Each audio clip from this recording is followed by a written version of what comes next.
আমি ঠিক এই মুহূর্তে দাঁড়িয়ে আছি রাজবাড়ী জেলার পাংশা উপজেলার হাবাসপুর ইউনিয়নের খেয়াঘাট এলাকায়।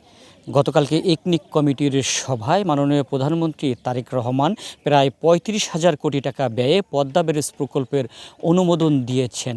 পদ্মা ব্যারেজ প্রকল্পটির অনুমোদন হওয়ার পর রাজবাড়ীতে আনন্দের বন্যা বইছে, যে কারণে গতকালকে আমরা দেখেছি পরপর ২টি আনন্দ মিছিল রাজবাড়ী জেলা শহরে হয়েছে।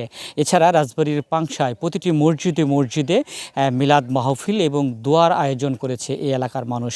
আজকে সকালবেলা আমরা যেই এলাকাটিতে পদ্মা ব্যারেজ নির্মিত হবে হাবাসপুর ইউনিয়নের সেই এলাকাটিতে এসে এই অঞ্চলের মানুষের সাথে আমরা কথা বলেছি। এই অঞ্চলের মানুষ আমাদেরকে দাবি জানিয়েছেন, দীর্ঘদিন পাংশা উপজেলার হাবাসপুর ইউনিয়নটি একেবারেই কিন্তু অবহেলিত ছিল। এই পদ্মা ব্যারেজ প্রকল্পটির মধ্য দিয়ে এই ইউনিয়ন সহ আশেপাশের যে এলাকা রয়েছে এদিকে কিন্তু উন্নয়নের ছোঁয়া লাগতে যাচ্ছে। এই প্রকল্পটি অনুমোদন হওয়াতে এই অঞ্চলের মানুষ, প্রতিটি মানুষই কিন্তু খুশি। তারা আমাদেরকে জানিয়েছেন এই পদ্মা ব্যারেজ প্রকল্পটি বাস্তবায়িত হলে এই অঞ্চলে কৃষিতে, মৎস্যে সব দিকেই কিন্তু ব্যবসা বাণিজ্যে উন্নয়ন ঘটবে। অভূতপূর্ব উন্নয়ন এই অঞ্চলের মানুষের মধ্যে কিন্তু হবে, যে কারণে তারা কিন্তু আনন্দিত। আপনারা জানেন যে এই ৩৫,০০০ কোটি টাকার ব্যয়ের যে পদ্মা ব্যারেজ প্রকল্প হাতে নিয়েছে সরকার, এই প্রকল্পটি ৭ বছর মেয়াদী একটি প্রকল্প, যা এই অর্থ বছর থেকেই শুরু হবে।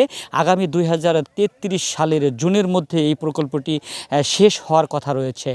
গতকালকে আমরা দেখেছি পদ্মা ব্যারেজ প্রকল্পটি অনুমোদন হওয়ার পর পানি সম্পদ মন্ত্রণালয়ের মাননীয় মন্ত্রী জানিয়েছেন এই প্রকল্পটি ৭ বছরের মধ্যেই একেবারেই নিজস্ব অর্থায়নে এই সরকার আর করতে যাচ্ছে এবং এই প্রকল্পটি বাস্তবায়িত হলে ২৬টি জেলার আর প্রায় ৭ কোটি মানুষ এর সুবিধা পাবে।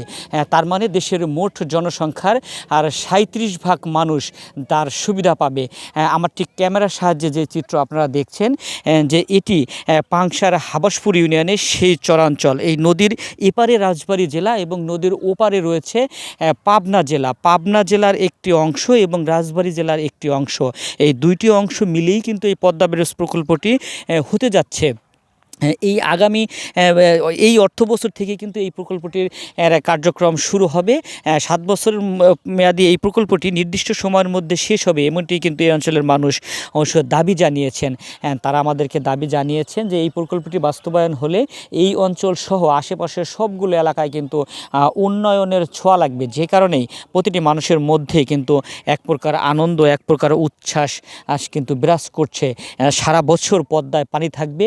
শুধু পদ্মায় নয়, আশেপাশের যে ৬১২টি ছোট বড় নদী রয়েছে সবগুলো নদীতেই কিন্তু এই ব্যারেজটি বাস্তবায়ন হলে পানি সরবরাহ করা সম্ভব হবে। শুষ্ক মৌসুমে, বর্ষা মৌসুমে একভাবে কিন্তু পানি সরবরাহ করা হবে। পানি পেলে কৃষিতে বিপ্লব ঘটবে, কৃষকেরা চাষাবাস ভালোভাবে করতে পারবে এবং সারা দেশের খাদ্যের যে স্বয়ংসম্পূর্ণতা সেটি কিন্তু হতে যাচ্ছে, যে কারণে এই অঞ্চলের মানুষের মধ্যে আনন্দ রয়েছে এবং এই অঞ্চলের প্রতিটি মানুষ বর্তমান যিনি প্রধানমন্ত্রী রয়েছেন তারেক রহমান, তাকে সহ বর্তমান সরকারকে ধন্যবাদ জানিয়েছেন।